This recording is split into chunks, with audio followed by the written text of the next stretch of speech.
All right. So thank you everybody for joining us for our discussion today of Ayn Rand's essay, "Who is the Final Authority in Ethics?"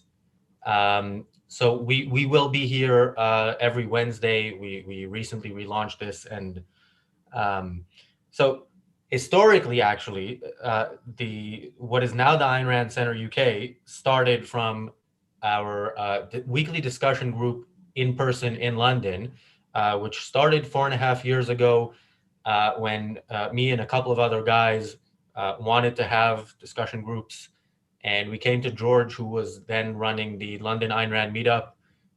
He made me and one other person co-hosts of the meetup, and the rest is history. And George is chairing tonight, so it's I don't want to say we've come full circle because we're sort of we're in the beginning, I think, of our journey, but in a sense we are going back to where we started. We are discussing an essay by Rand. George is chairing, and we have added advantages over what we used to do, which is because we're online, everybody can join from anywhere in the world. Everybody can watch if they can't join right now on YouTube later. And of course, we have James Valliant. So my normal intro in person of we're all students of objectivism, not teachers, is not relevant here because we have James Valliant. We have somebody who is an authority on the philosophy, has studied it for decades, studied with Peikoff.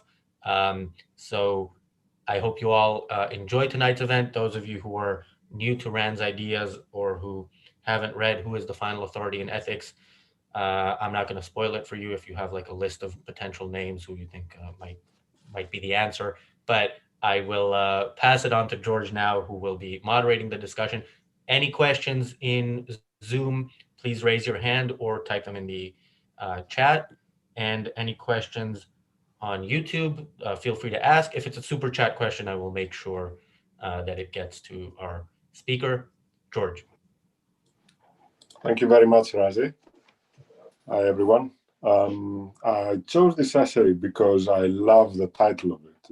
The title of it speaks of a final authority. And this aroused my imagination in thinking about these old films where there's the main character that is lost or he doesn't know how to do something. Then he climbs a mountain and goes through a lot of challenges and gets to a single person who is usually an old man living in a cave, and that person is the final authority in what he's searching for. This is a repetitive theme in a lot of heroic movies. And so I decided that, okay, let's see what Ayn Rand has to say on this. And it seems that, there's a lot of confusion when it comes to expertise in ethics, when it comes to where we acquire knowledge that we can use in a context of ethical decisions. So while in physics, in terms of how nature, how we interact with nature, what our understanding is of the world around us physically, we seem to be pretty much settled now that epistemologically we can come to knowledge using the scientific method. We can come to understand what is true and what isn't through our reason and through observation. However, this doesn't seem to be as a strongly held belief when it comes to ethics. And before we start our discussion, I think it's important to define what is ethics. So ethics is a branch of philosophy that has the purpose to answer the question, what should I do? So in every given context, you would reach a dilemma. You would have a question about what your next step in life should be, and a philosophy that has an ethical branch integrated to it should be providing guiding principles by which you can then make your decision. But it seems that many people, the majority of people, think that this is actually a subjective matter. It cannot be similar to how we deal with nature. And I would like to ask James, why do you think, James, this is? Why are we are many people acting so differently when it comes to ethical questions as opposed to questions on maths or physics? I think historically it's a matter of religion, and for the individual, it's a matter of psychoepistemology. We have our minds and our mental approach to these questions has been thoroughly corrupted by religion. When it comes to something like building a bridge, everyone knows, well, if you're going to do it right, you're going to build it, nature to be commanded must be obeyed. There at least is some, there are skeptics and there are universal subjectivists who even question us on this. But at least there, as you point out, there are some people who realize, oh yeah, nature to be commanded, as Francis Bacon says, must be obeyed. The authority when it comes to building bridges is reality. Will the bridge stand? Will the bridge serve its function? And so people have a very clear, practical understanding that the authority on building bridges are the laws of gravity and the principles of the materials you use and so forth, and all the other engineering concepts that come to making a good bridge. When it comes to ethics, however, there's something different. There's something different. Those kind of things cannot come from reality.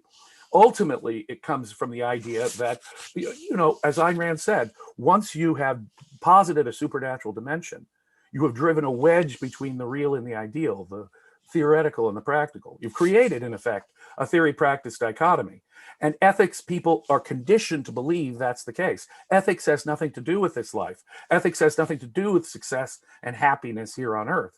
And the subjectivists on the other side aren't providing the answer by saying, no, you just misunderstand where ethics comes from. Nobody seems to agree that ethics is reality-based, that it is just like building bridges. It is absolutely no different. It is think about it, who is the final authority in ethics, as if a human authority is necessary in this one field. Why, that's a bizarre, actually, exception to an otherwise scientific, realistic, realism worldview, isn't it? So what we're looking at when we're looking at who is the final authority is a whole built-in set of presumptions about the nature of ethics, right? And how they must be religiously based. Now, of course, it's absurd. Religious-based ethics don't provide any such authority. I mean, God tells Abraham to go kill his son as a test of faith, and you've got to go commit child murder in order to prove your faith to God, because God, you see, is the authority. Obedience to God is what is right and wrong. Doing what God says, whatever God says. If God says, the seventh day is a Sabbath, keep it holy, that's an arbitrary thing that really has nothing to do with this world, but it's coming from the authority of God, because it doesn't pertain to this world at all. If, however, ethics were simply understood as like building a bridge, as ethics is a science that is designed for a specific, practical, this worldly purpose. That being the case, none of our knowledge can be authority-based. An argument from authority is a logical fallacy. So first cut, when you walk in the door here, the question asserts a logical fallacy. Who is the authority? Well, it's not a who being the authority at all.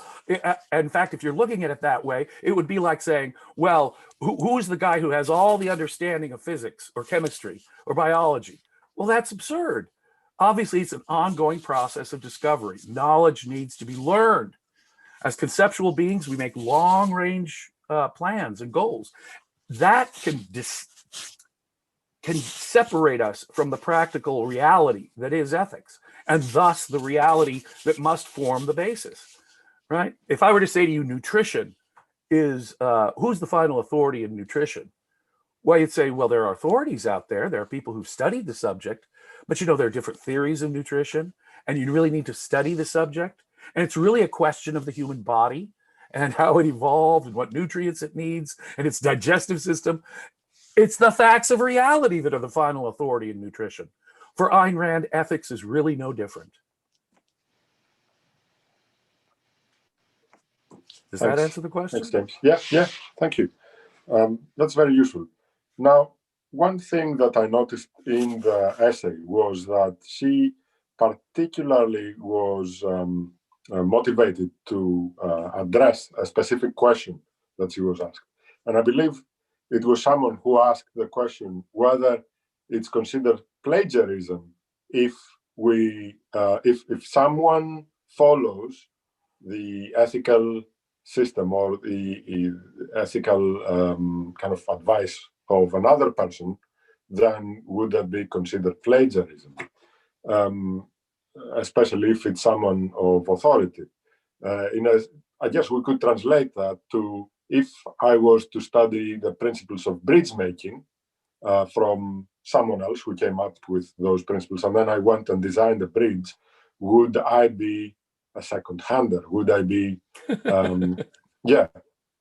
So I wasn't really clear on what her answer was to that in terms of how she justified it, not what the answer was, but how she justified it. Could you please help us with that? Well, yeah, no one owns the truth. No one owns the truth. They can own, for example, for a limited end. When we talk about intellectual property rights, for example, we're talking about a very delimited thing. We're not talking about the ideas in a book of philosophy, are we? We're talking about the actual text and the way the philosopher put it, the words he used. And for a limited period of time, his formulations and his words are his property. That's his property, that text. It's not the ideas behind the text, is it? If I were to use, say, Newton's force equals mass times acceleration to solve a problem, am I plagiarizing Newton? No, I'm following the principles he guided us to. I'm using those principles. Now, his book Principia, the text of that book for a limited period of time is his property. However, he does not own the truth that force equals mass times acceleration. Yeah, that's simply a truth that we can all utilize, and presumably the motive was to get that knowledge out there so that we could utilize it. Yeah. But the truth is not something anyone can own. Reality is, as such, knowledge of reality as such is no one's property, right? But knowledge is a necessary component to success. That's the thing. Now, when it comes to, say, a particular artistic expression, obviously, again, for a limited period of time, the owner has exclusive rights to that particular expression of his artistic truth, if you will. But he doesn't own the theme to his novel. He doesn't own the theme to his statue. I can do a riff on that theme myself and say, no, this is my take on that. It's not the truth that's owned. It's the particular expression that's owned, if it is owned, under certain particular legal circumstances for a limited period of time. Wouldn't you say that also in choosing a specific moral code, we ourselves are exercising our own judgment, and therefore it can never be plagiarizing? Because, for example, you brought about nutrition. Nutrition is the field of science which pretty much should answer the question, what should I eat? As opposed to general ethics is a specific ethical question, right? What should I eat? So you have multiple sources of information there. You have people that tell you you should only eat meat, and people that tell you you should only eat vegetables, and people that will tell you eat everything. And you got many different options, but then you have to decide. Now, in making that decision, you could do it on faith, you could do it based on your understanding of reality, or you could just pick one at random, or the one that you happen to be born in. Say, for example, you were born in a vegan family. Okay, I'm going to be a vegan now because that's my tribe. So in choosing a moral code, you exercise your own judgment. And as a result, that part of it can never be plagiarized because it comes from within you, from your own mind. Totally correct. Totally correct. Even reading Newton, right? Yeah. I have to use my critical mind. even applying Newton. For example, I'm a later theoretical physicist, and I say, I don't like Newton's assumption that time and space are absolutes. You know, he may have all kinds of practical explanations for the way gravity works and the way the world works that are useful, but I'm going to question that premise. Even if someone is an authority, that does not mean you stop thinking. You have to digest what that authority is saying, see if it actually conforms to the facts of reality and your best judgment of the matter. No, that's why an argument from authority is a fallacy insofar as you substitute your own judgment for that authority. People are accustomed to doing that in the field of ethics. Yep. People are accustomed to listening to grandpa or their religious leader, or, you know what I mean? That religious authority is the guy who told me, and it's his say-so. Well, so insofar as I'm doing that, I'm being irrational. Treating an authority in that fashion is always wrong. Now, are there really authorities? Is there a point where I can go to a doctor and I can say, well, look, these are the tests I've run, and based on what I know, but even there, he's got to make sense to me. If the doctor is talking gibberish and it doesn't at all make sense to me, if, for example, I have a pain in my stomach and he's telling me I need to have my ear removed, that's irrational. No authority provides us the option to stop thinking. We still have the moral, independent responsibility as individuals, and only individuals know anything. Yep. Knowledge is an exclusive property of the individual. And so there is no way to substitute knowledge for some kind of human authority. For anyone under any circumstances, whether it's Isaac Newton or anyone else. I like the way you described it and the analogy you brought up with a doctor. The analogy I like to make is that we are all CEOs of our body and our mind, and we rely on experts, just like a CEO in a business doesn't know, for example, everything about the accounts department or what the HR is doing or what external communications are doing. So you will, let's say, go to an expert and he will tell you, okay, based on your weight, you are obese now. You need to cut down the weight because you will get sick. So you take that advice on board and you research yourself. That guy may still be talking, maybe saying crazy things, and you have to use your judgment. And similarly, when you are in charge of a business, you have to take in the advice of experts, but at the same time, you use your own judgment, because otherwise you wouldn't be able to run it properly. Exactly correct. I'll use a good example from the field that I study, biblical scholarship. There are academics, tenured professors, who will literally make the argument that, look, I have a PhD and I've been published in peer-reviewed journals. You haven't, and if you haven't, then there's nothing you could say that could possibly affect my judgment. Well, that's pure argument from authority. That's a kind of subjectivism or intrinsicism, or both, operating to say you can skip rational thought. It's always wrong. Now, if someone has a PhD and has been published in peer-reviewed journals in that technical field, I'm more likely to give him an initial hearing. Yeah, but what he says still has to make sense. He's still got to have evidence for his proposition, evidence that convinces my rational mind and my best judgment. Otherwise, what he says is no better than someone who's never even heard of the subject, much less has a PhD in the subject. Make sense? Yes, makes sense. And now there is another point when it comes to ethics, and that is, okay, some people say, look, there is no authority in ethics. They don't recognize, for example, religion as an authority in ethics, or a religious leader, or any specific person. But what I say is, ethics depends on the will of the majority, or the culture around you, or what people around you seem to be doing. So they will tell you, for example, look, George, you cannot judge the founding fathers for owning slaves, because that was what was happening at the time. Or you cannot judge Muslims for throwing Muslim fundamentalists that throw gay people from rooftops, or destroy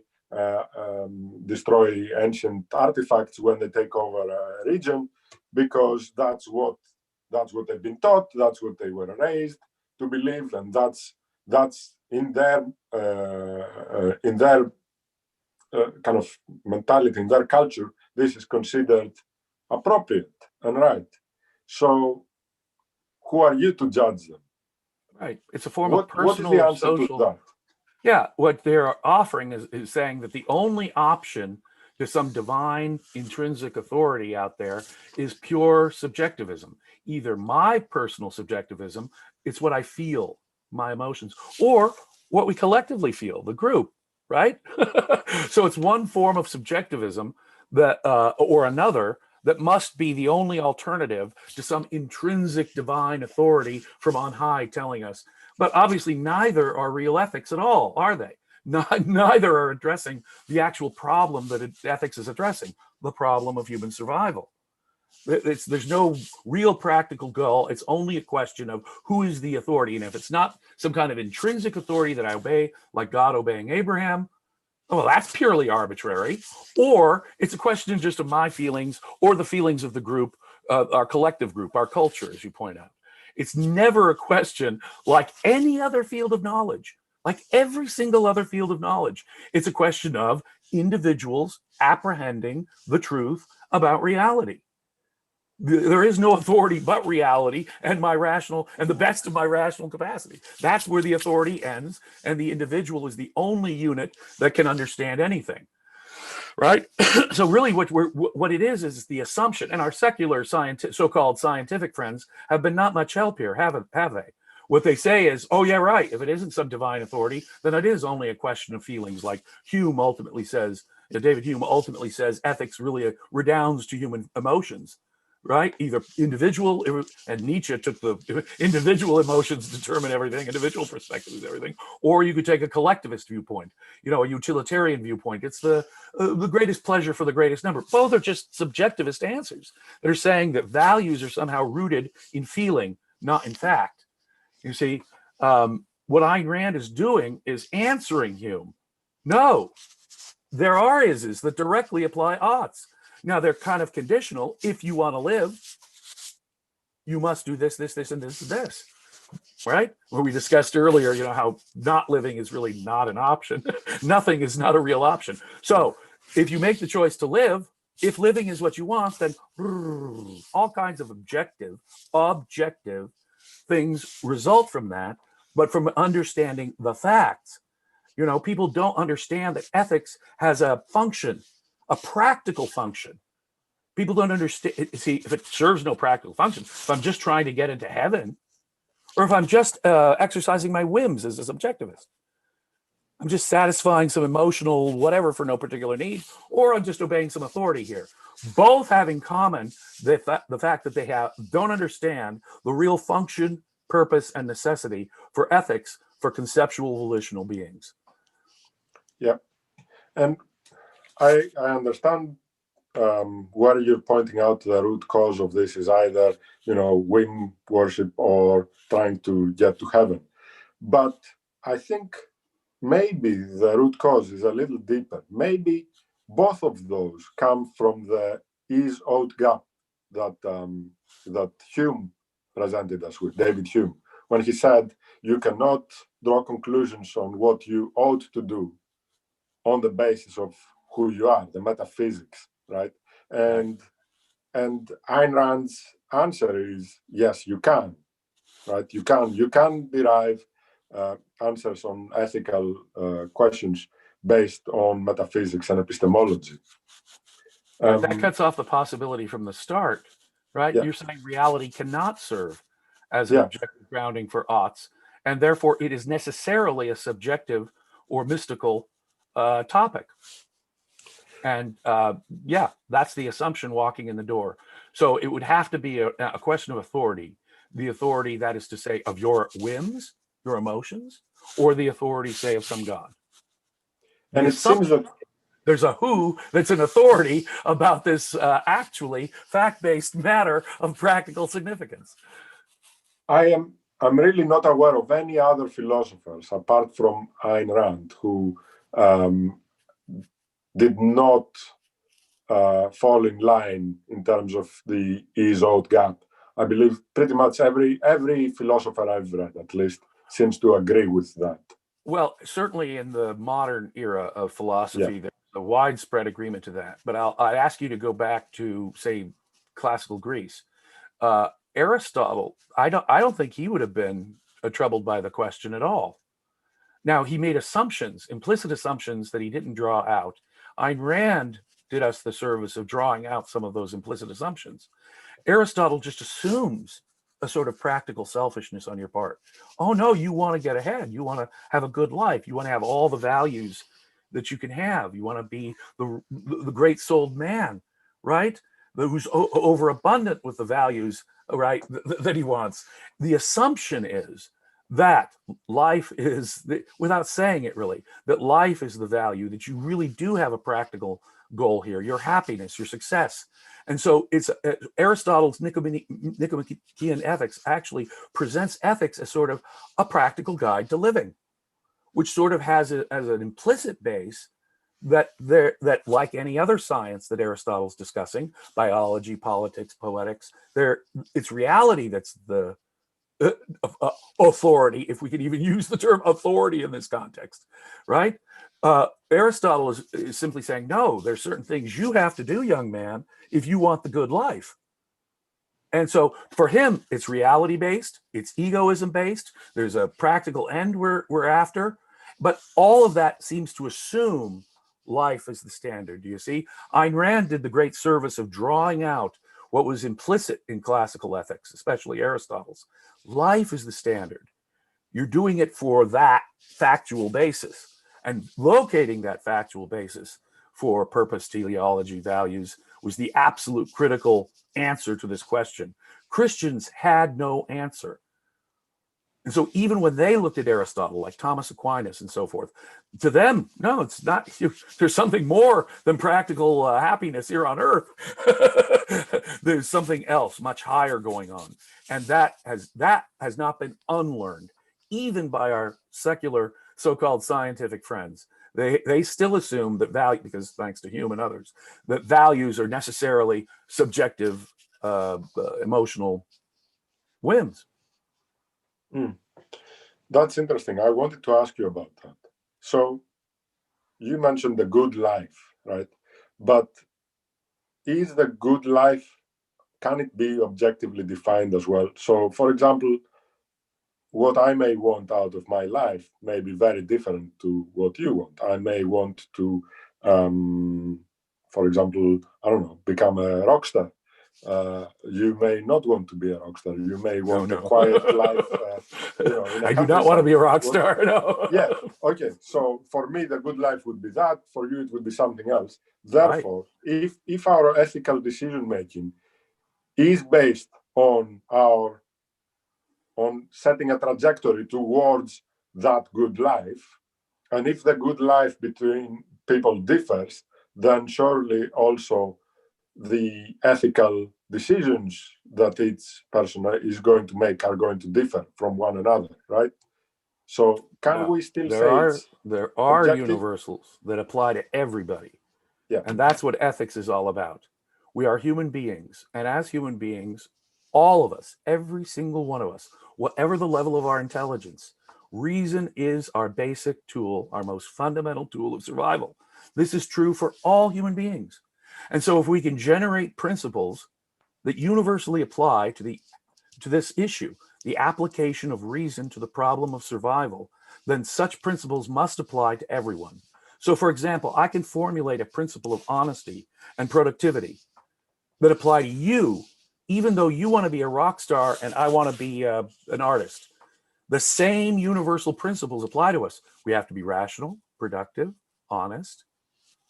I have to respect your rights. All those things apply to both of us equally. And in the same kind of way, even if we have different conceptions, and we will. Now, your desire to be a rock star and my desire, say, to be a painter would not be subjective either. It would be based upon the objective facts about you and about the objective facts about me. So for me, being a painter would be objective. For you, being a rock star would be objective. So there's the personally, uniquely objective. And none of this is subjective. All of this is based on the facts of reality. But there is a category of concepts which apply to all of us. We all are rational beings. All ethics for all of us is the application of reason to the problem of survival. This has implications for all of us. Certain universal, I mean, what it is to be productive for you is different than what it is to be productive for me. But being productive is not a moral option. James, could you please help me with the difference of the definition of between ethics and morality? I'm not sure there is one. Or if it is, it's a very, very subtle one. Okay. I mean, I sometimes there's certain contexts I'll prefer, and I think it's a connotative difference, not a denotative difference. Morals, ethics are basically synonyms in the English language. From what I've read, the difference is kind of ethics includes questions about what should you do, let's say if you're alone on an island, while morality is more about how you interact with others. But I wouldn't make that distinction at all. No. A concept like individual rights, as Ayn Rand points out, is the bridge between morality and ethics and politics. There are ethical concepts which are social in their implication and which are the direct bridge to our, and should be and must be the foundation for our understanding of politics.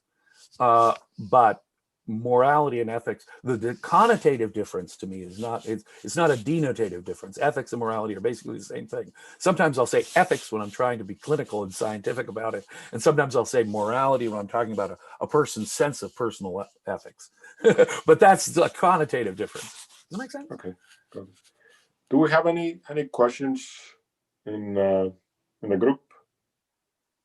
Do you have anything? I think we have something from Bob. Okay, he would like us to note that Ayn Rand explains when voting is a valid method. Would you have any comment on voting? Voting, yes. Voting for what? A valid method for answering morality questions pertaining to morality. Ayn Rand so poetically and elegantly answered that in The Fountainhead. There's a wonderful scene, a party celebrating one of Howard Roark's buildings. Peter Keating is there, and Dominique is sort of circling the party, listening to the small talk. And Peter Keating at one point says, literally, that I've been taking a poll among the guests here to see what they think of Howard Roark's building. What? Dominique's response, what's to see what you think about it? No.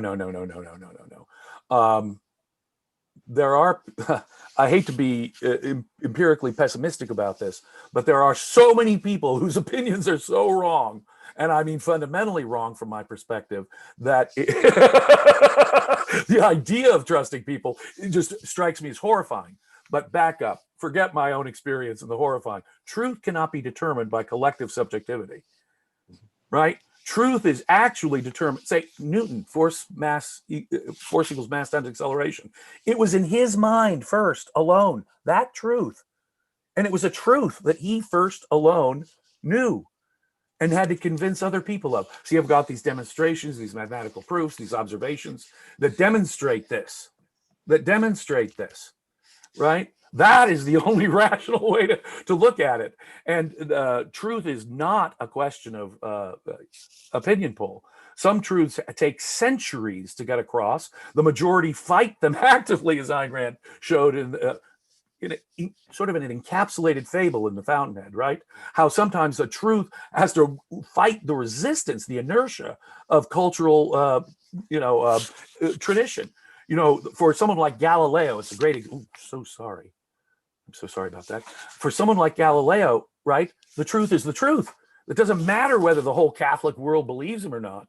In fact, to take an opinion poll in the year 1620 on the issue might have been very negative for Galileo. Obviously, truth cannot be determined by opinion poll because people can be wrong. I hate to reduce it to something that simple, but it is that simple. It's just another form of subjectivism, trying to take a poll. No, it's reality and reason that are the ultimate arbiters of these things. I have one faculty one faculty for getting at the truth, right? All these other pseudo methods don't have some causal link to getting me to reality. Observation does. Logic keeps me there. But Ouija boards, tea leaves, all that, none of that gets me there. How do I know what the basis of these other people? No, in fact, they could be making all kinds of errors. They have free will. Humans are subject to error. They have their own opinions. We have errors. The whole idea of trying to find truth by asking other people is simply by asking other people is absurd, right? Unless you're asking for the stuff that'll actually help you decide what's your evidence, what's your argument. Right? Yeah. We have two hands that are up, Eamon and Luis. So first, Eamon, or three hands now. So let's go to Eamon first. I don't know how to unmute him. So, let me see. Is it possible for me to unmute Eamon? It should be, but Eamon is second in the queue. So okay, is he? All right. Let's go to Louis then. Louis first, right? yeah, Louis, I think you're unmuted. Hiya, can you hear me all right? Yes. Oh, brilliant. Thank you, James, for making yourself available for this chat. So my question relates to libertarianism and the libertarians who rebel against intellectual property rights. So I was reading this essay, and obviously Rand goes into the description of subjectivism, and she connects it to the man at the beginning of the essay who is discussing intellectual plagiarism, and she describes him as having the primary concern of his is not whether is it true or is it false, but who discovered it. And then she goes on to say that this subjectivist approach sees reality as a contest of whims and wants. Whims, and wants it to be ruled by his whims. And I just wanted to try and connect this to those libertarians who rebel against intellectual property rights. Are they? I mean, this is a generalization, but do they want to be able to use other people's property because of their whims? Is that what the connection is there? I was hoping you might better expand on that a bit. You actually caused me to actually think some new things. And that's a really interesting question. Libertarians are, in effect, subjectivists in that sense, right? They don't ground. In other words, for them to skip all this other stuff we've been talking about, the objective grounding of values, right? That, of course, cuts off any objective grounding for rights.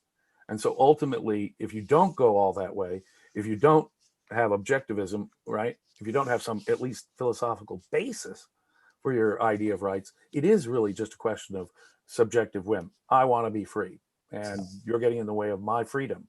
And on that basis, of course, there can be really no understanding of property rights. In fact, that's where libertarians break down. It's ironic, isn't it? It's in their understanding of property rights that they often get incredibly subjectivist and screwed up. Intellectual property rights is one, because they're skipping causality, right? And the actual process of learning a specific technique, for example, in technology, right? There is a specific process involved that involves specific costs, a specific causality involved. You can do that, though, with all kinds of things. Someone comes on my property and is trespassing. Do I have a right to just shoot him? There are libertarians who say, yeah, you're on my property. Bang. You're dead. Even though you're not causing some kind of a threat of physical force or deadly force, you're just on my property, so I can shoot. I can set up these booby traps on my compound out in the wilderness that could kill people if they step 1 inch onto my property. Well, that's a totally subjectivist view of property rights, isn't it? It's a misunderstanding of property rights. In fact, it is a violation, ultimately, of property rights and the other people's right to life. So, yeah, libertarians don't, the reason why libertarians get screwed up in various political specific policy issues where we can disagree with them, like intellectual property rights, right? I do believe that the grounding is subjectivism. I do. They don't really understand property rights, in effect. They don't really understand self-defense, in effect. They don't understand that For example, the way Ayn Rand defends property rights, I think is the only real way to defend property rights. We aren't ghosts. We need physical values to survive. But those physical values that we need to survive, we cannot obtain by initiating force or seizing it from other, involuntarily from others who've created them. That's destructive to the whole process of my acquiring the values that my life requires. And without that wider framework to understand rights, libertarians are hopelessly adrift, oftentimes using concepts which have a valid use when it's used properly by us, but using these concepts in totally invalid ways. Property rights, self-defense, intellectual property rights. It's all in the mind, right? It's nothing physical. If I build something physical, the libertarian says, well, then I'll sell that because it's my actual physical labor. Well, that's just physical labor. Your intellectual labor is labor too, just as much as your physical labor. And they don't get that, you see. It's individual, it's distinct, it's your unique labor. But somehow if I whittled a piece of wood, that would be property to certain libertarians. However, if I invented a new tool for whittling the wood, that wouldn't be. Nuts, right? No, that's really, really helpful. Thank you very much. Sure. Thank you. Okay. Razik, can you please unmute Ayman now? Hi, can you hear me? Yep. Yes. Hi, James. Hi. So Rand is really good at taking a question like, who is the final authority on ethics, and rephrasing it in a way that exposes the fundamental error that's contained within it. In this connection, I am reminded of her essay, Philosophical Detection. Why is she so good at this?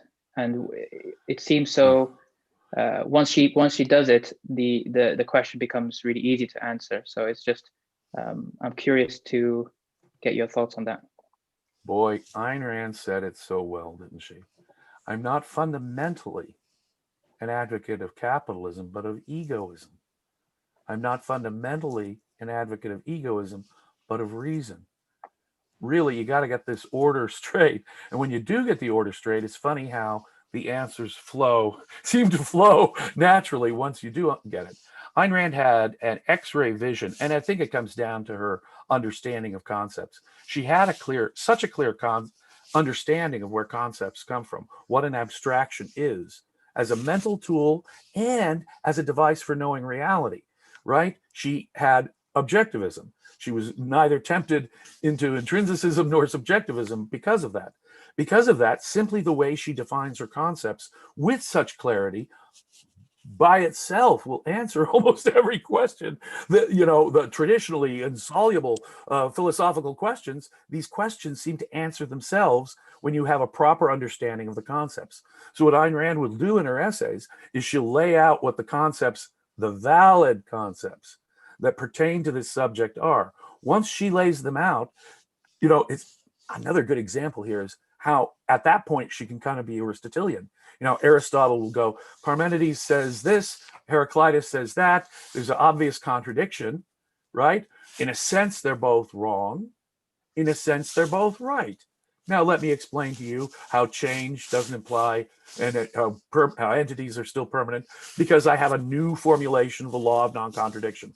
I have synthesized a new way that is understood how each of them was right in a sense and how each of them was wrong in a sense.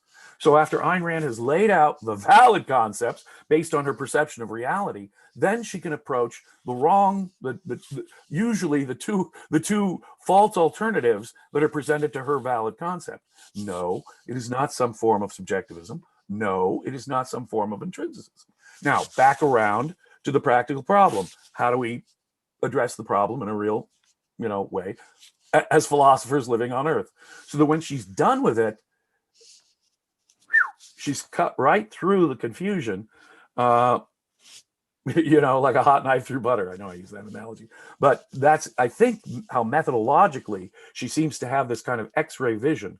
She has this ability to zero in on an essential that underlies something because she has a clear concept of the thing itself to herself. And by simply defining the concept properly, giving you the proper examples and parameters of that concept, and how this is the concept that applies, she's actually cut off the various false alternatives that are the normal history of philosophy on the subject. Did that answer the question? I guess so. He's muted himself back, so I think he doesn't have a comeback. Okay. And James? Yes. Not you, James. Another James. James Cameron. Oh, yeah. He has a question. He has. Hello, can you hear me? Hi, James. Yeah, who can hear you? Okay, great. Hi, everyone, by the way. And hi, James. Thanks for taking time. So my question is on moral judgment. So let's say that, you know, it seems that people do view their own happiness as a positive thing, or at least that they would say that they do want to be happy. And I would say that most people are also trying to be rational. I mean, I think it always comes across to me like when you're having a conversation with anyone, you can always point to them and say, well, the fact that we're having this conversation and we're trying to lay out some logic in order to back up our claims implies that we're at least trying to be rational here. So I guess with moral judgment, I mean, back in the day, back when I was a lot younger, back in college, I used to be a socialist. I mean, it seemed like, you know, altruism seemed like the thing to be doing. It seemed like charity will make you happy, and it you know, it seemed just to be kind of a logically acceptable thing. But, you know, over time, I kind of realized that my understanding of economics was flawed. My understanding of philosophy was flawed as well. And, you know, I learned more over time, and I challenged myself and I changed my mind over time. So, you know, does that mean that I was at one point very immoral and then became more moral, or was it the fact that I was challenging myself, I was doing a moral thing even though I came to the wrong conclusions?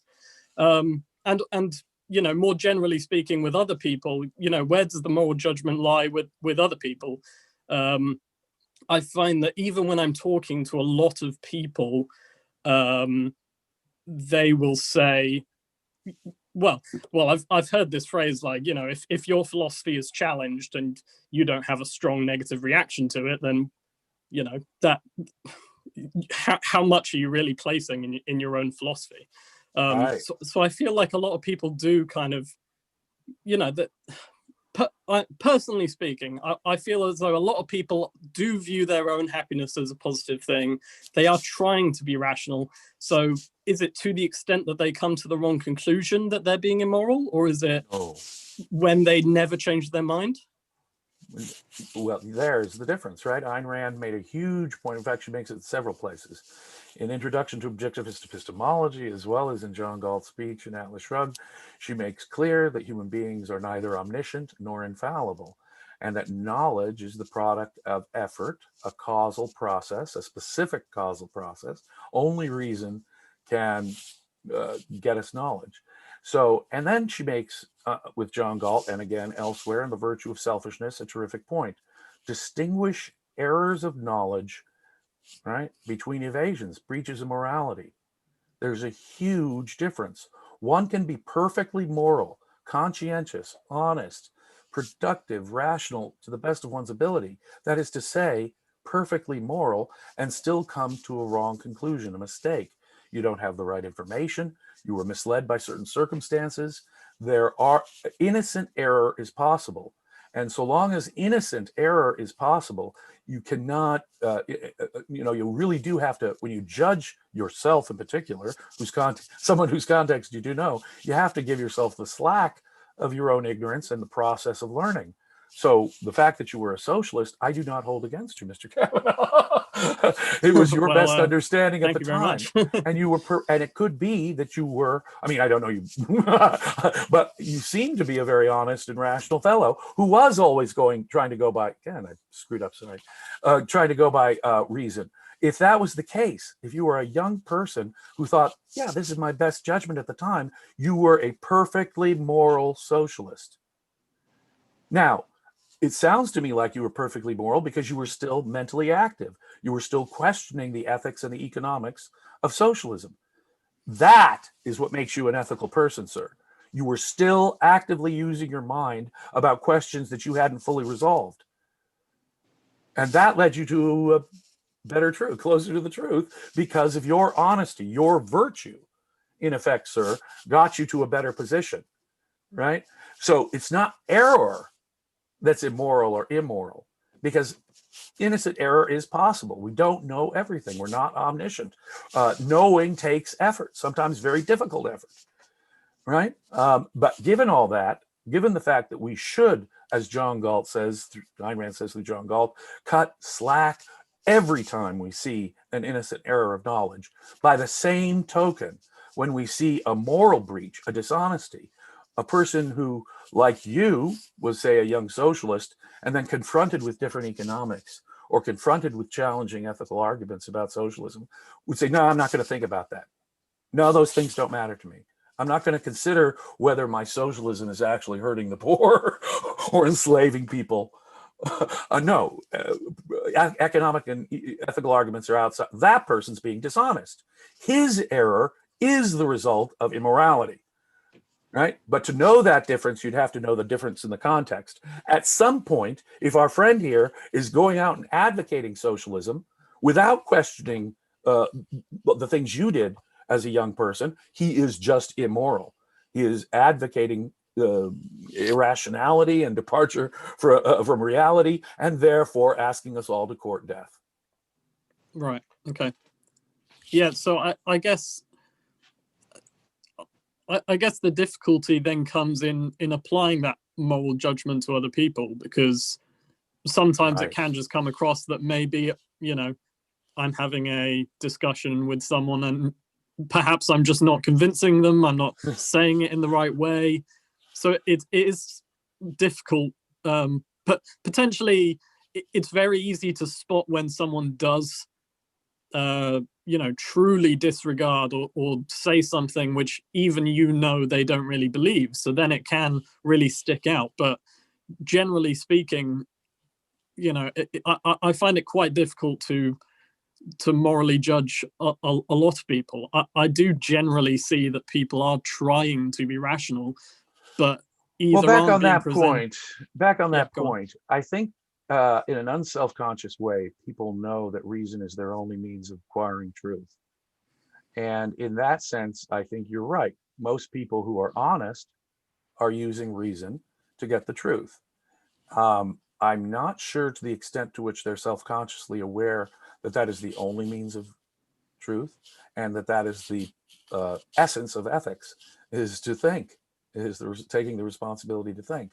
I'm not sure they've reached an objectivist understanding that reason is our only means of knowledge, our most basic tool of human survival, right? To understand it at that level is to really self-consciously appreciate that there can be no exceptions, right?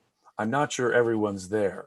I think most people who are honest are in an unself-conscious way applying reason. There is no honest revolt against reason, conscious or subconscious, because we all know at some level that that's our only real means of acquiring knowledge. No, right? Nobody understands the causal mechanism of a crystal ball, really, do they? And so it's a form of emotional evasion in any event, isn't it? So while some people are really dishonest, I agree with you. Most people are unself-consciously trying to apply reason, but it's that self-conscious bit that is required for us to be consistent about it, know what we're doing, know that we have to go by reason and why we have to go by reason. That is essential.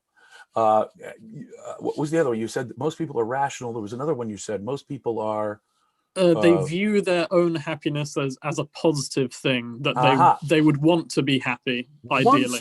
Once more, we're talking about something that I think is unself-conscious on people's parts. Well, sure, happiness is way better than misery, isn't it? Unhappiness.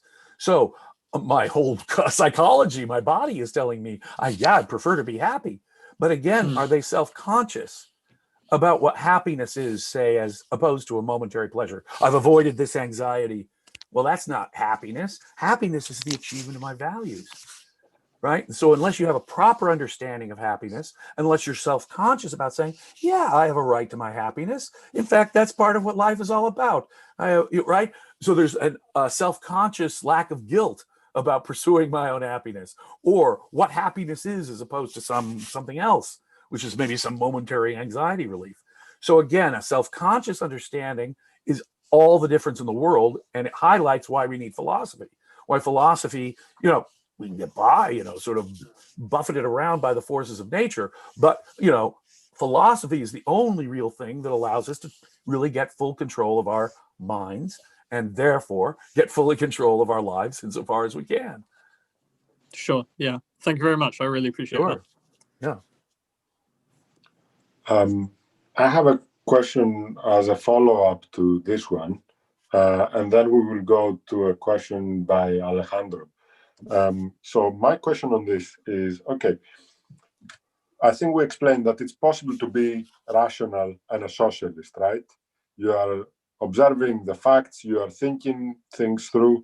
It's just you haven't as long as you're observed all ignorant. the facts. Yeah. At a certain point, at a degree of knowledge, or knowledge that you clearly should have known, will click in and say, no, that's not an honest defense of socialism.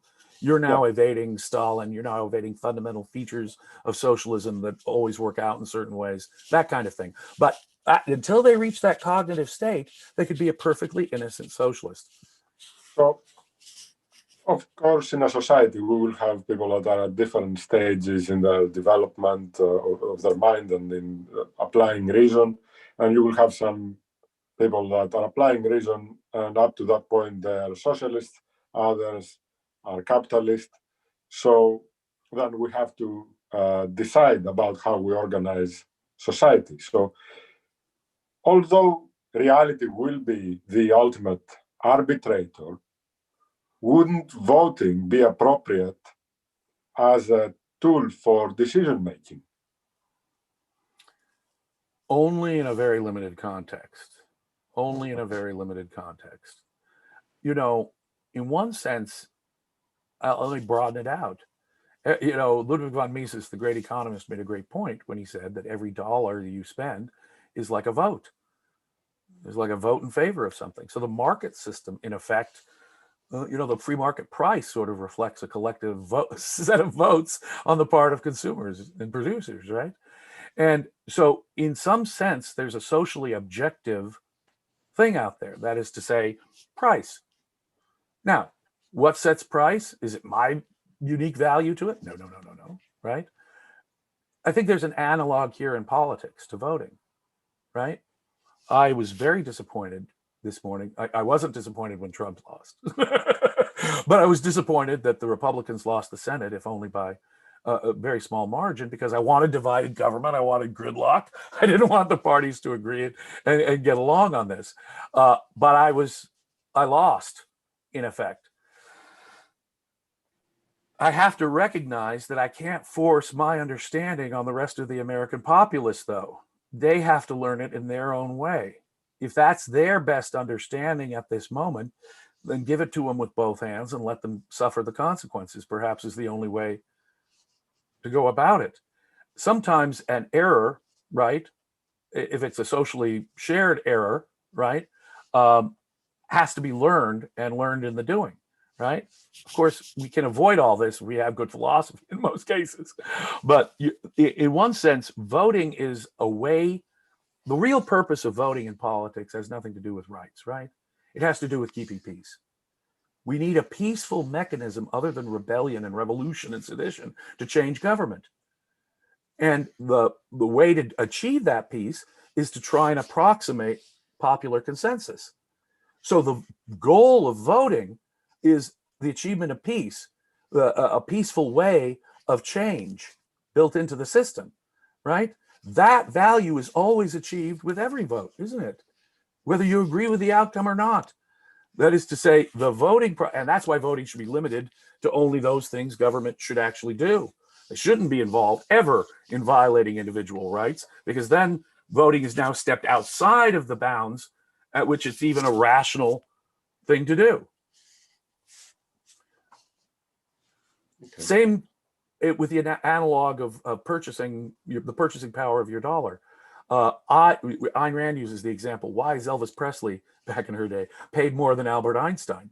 Albert Einstein is doing this great science, and 5 times the income for, 10 to 100 times the income for Elvis Presley, who's singing folk songs to teenagers. Well, the value to those teenagers, right?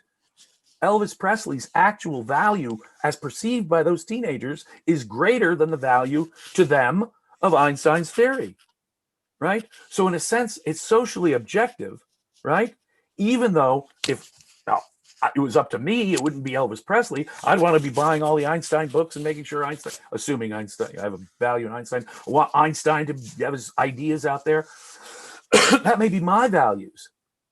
So long as we're free, I'm free to do that, right? And the process of people learning values, because you can't force a mind, can carry on. Freedom being the condition for this, right? So there is a limited value to voting. The value of it has to be contained. It will sometimes produce a socially objective result that you personally disagree with, or maybe even ethically an objectively bad result.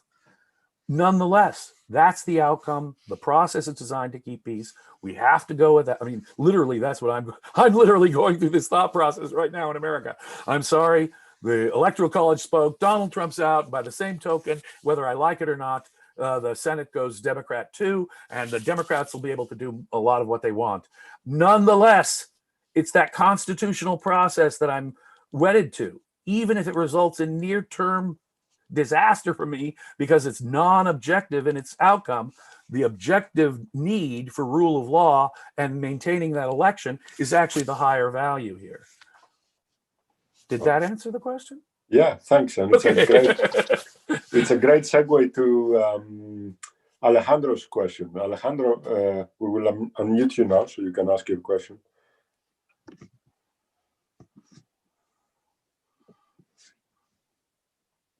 Razik, can you unmute Alejandro, please?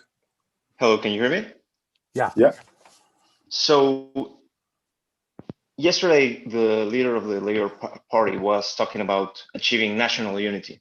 And that's become a slogan everywhere that in the world, achieve national unity. But at the same time, what we see now is that the splitting between societies is greater than ever, at least to my knowledge.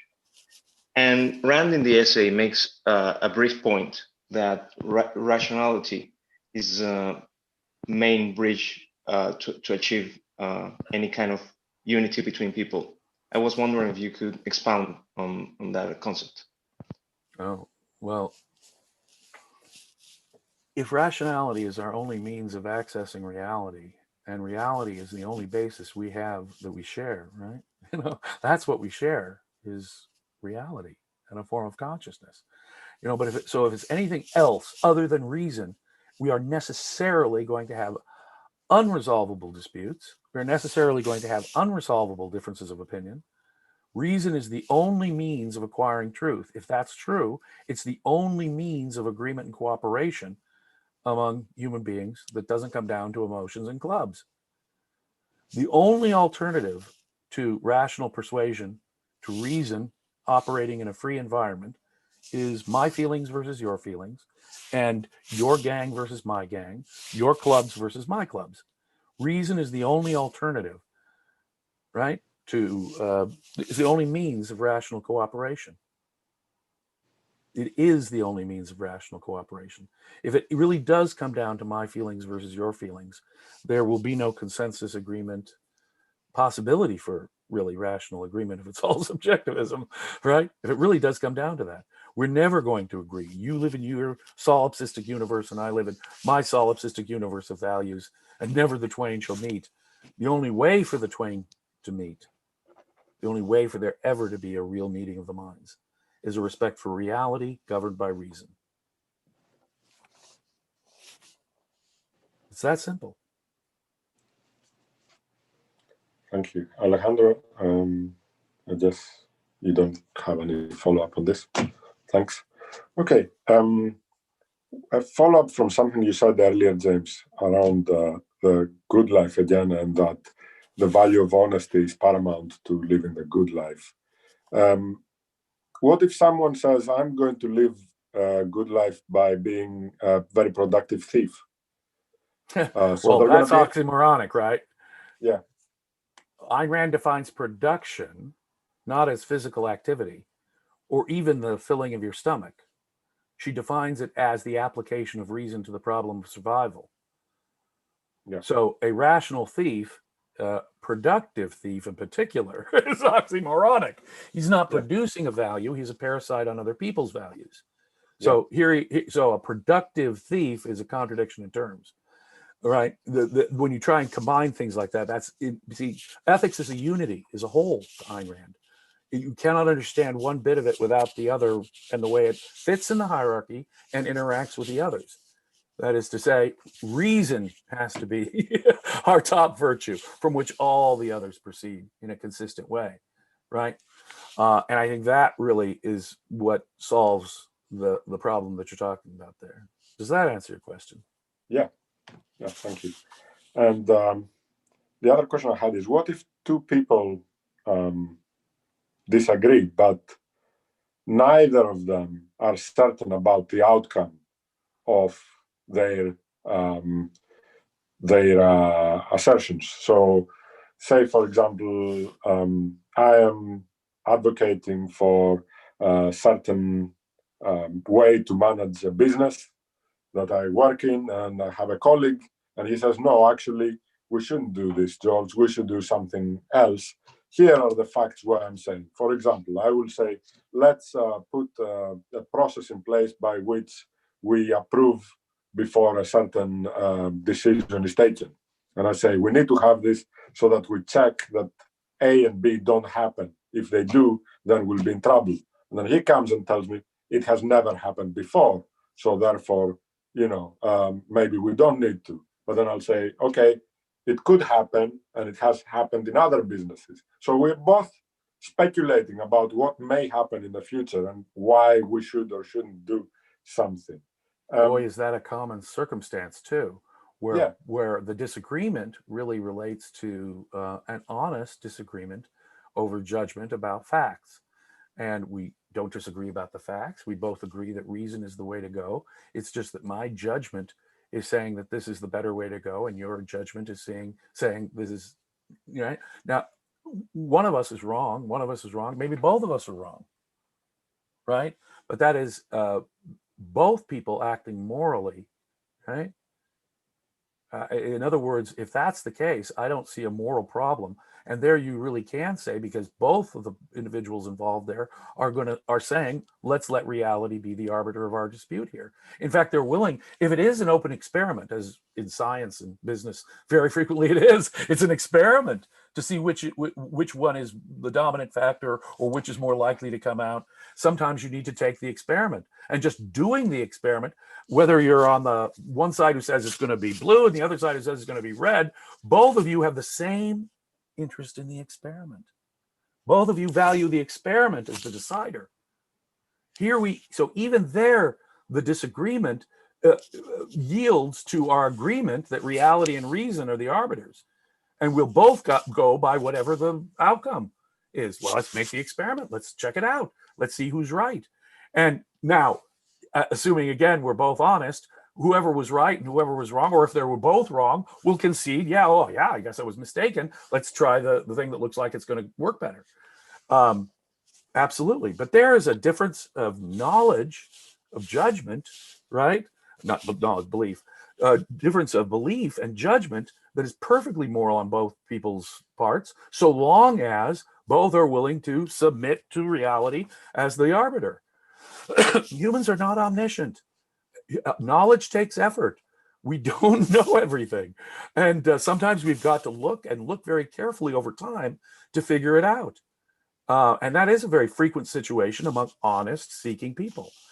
The ethical issue comes in The ethical issue comes in when somebody is being dishonest, when someone is revolting in some way from reason or reality. No, I'm going to ignore that. I'm going to evade that. Reality won't be the determiner of our dispute. Even if it turns out that the experiment goes your way, I'm still going to insist on my position. Okay, now that's dishonesty. That's a revolt against reason. Yeah, and that's where moral judgment should be exercised, right? Always, always, always, always. See, the moral judgment in the first case wasn't a lack of moral judgment because the two were honest, but praise for both men for putting reality first, whether they disagreed or not. Yeah. Yeah. This is what I sometimes say about religious people. So I say, look, I would not judge someone who every time they pray, whatever they prayed for happens, and then they've built a sort of their reason has, or their observation of reality, as flawed as it is, it has led them to think that it's religion or whoever, the God that they believe in. Well, if it really is their prayers coming true, I don't think they have a sound epistemological basis. Yeah. On the other hand, let's say you're Thomas Aquinas and you have all these logical arguments that you think are based on both observation and deductive logic, right? Well, geez, there has to be a first cause, or there has to be a purpose behind a tree, just as there's a purpose behind a watch. You wouldn't say that it'll come across a watch on a road. You wouldn't say that spontaneously came into being. You see a tree. Why do you think that spontaneously came into being, for example, to use the more sophisticated arguments? But now he has arguments, teleological, ontological arguments for the existence of God that he sincerely believes. There is an honest religious person in my mind, because what it comes down to is how they're treating reason in this context. I will say it now for the third time today. There is no honest revolt against reason, as John Galt says. If in effect it's a revolt against reason, your religion boils down to some evasion, it's dishonest. If, however, your religion really is, in your mind, a rational thing, I'm going by the best thinking, logic, and observation that I can do, as I think Thomas Aquinas was, then you can say, yeah, well, his religion is at least rational by his best judgment at the time, as mistaken as it is. Oh, understood. Do you have any more questions? Anyone? I don't see any hands raised. No. Okay. Well, I have certainly had all my questions answered, and it seems that everyone in attendance has as well. I would like to circle back to the final authority analogy of the person in the mountain and the hero going to find the final authority. I think when it comes to ethics, just like with everything else, really, it's more important that rather than looking for a person to give you the answers that you're after, it's fundamental that you find the answers within yourself using your own judgment. Any attempt to basically have a shortcut in that process, to achieve a shortcut and to get the answers without using your judgment on faith to a single person or to a collective would probably result into failure, would probably result into you not achieving your goals because you haven't thought everything through properly. So in terms of authority in ethics, Ayn Rand is not the final authority then. It is us. Is that right? Absolutely. The last conversation I had, the debate with Harry Binswanger over homosexuality, right? We can have this debate. Oh gosh, this is the third time I've done that today. I'm so sorry. It's okay. Moving around. You can debate with an objectivist and disagree with Ayn Rand even about something that she said. And if we can't do that, then we are just treating Ayn Rand as some kind of religious authority. Yeah. And that is wrong, wrong, wrong, just as wrong as it would be as if we treated a religious authority as a religious authority. Ayn Rand had a great, great example, mind experiment. Many people think of ethics as essentially social, how we treat other people, whether we respect their rights, whether we're kind to people, whether we help people, as if ethics is all about the way we treat other people, and that we wouldn't need ethics on a desert island if we were alone.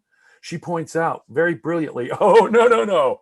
You would be most acutely aware of your need for ethics on a desert island when there was no one else to loot or depend upon. In fact, the problem of survival and the application of reason to the problem of survival would be foremost on your mind. And you would realize that since there are no authorities on this desert island to rely upon, it is only your judgment that you can rely upon. And that it would be a matter of pure ethics, how you dealt with yourself on that island to survive and get by, and hopefully someone comes by in a boat or something to save you. But to live through that period, you would have to be extremely ethical, and you'd have to be acutely aware of the virtues it takes to survive. And you'd know that it was a practical matter based on reality, that there is no authority other than the facts and your own best judgment of those facts, because there's no other authority on that desert island for whom to rely on. Well, you could be there with a Bible and then right. Okay, I'm assuming. Okay, and then rely on praying to get prior authority. Yes, true. But if you were relying on your Bible to survive alone on a desert island, I think you'd last about 10 minutes. Yeah. Okay. Thank you, Razi. Sure. I think we're done. We don't have any more questions, so maybe we can conclude. Yep.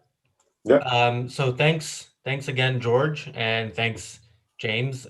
We will be back next Wednesday discussing another essay, which we'll let you know which essay that is.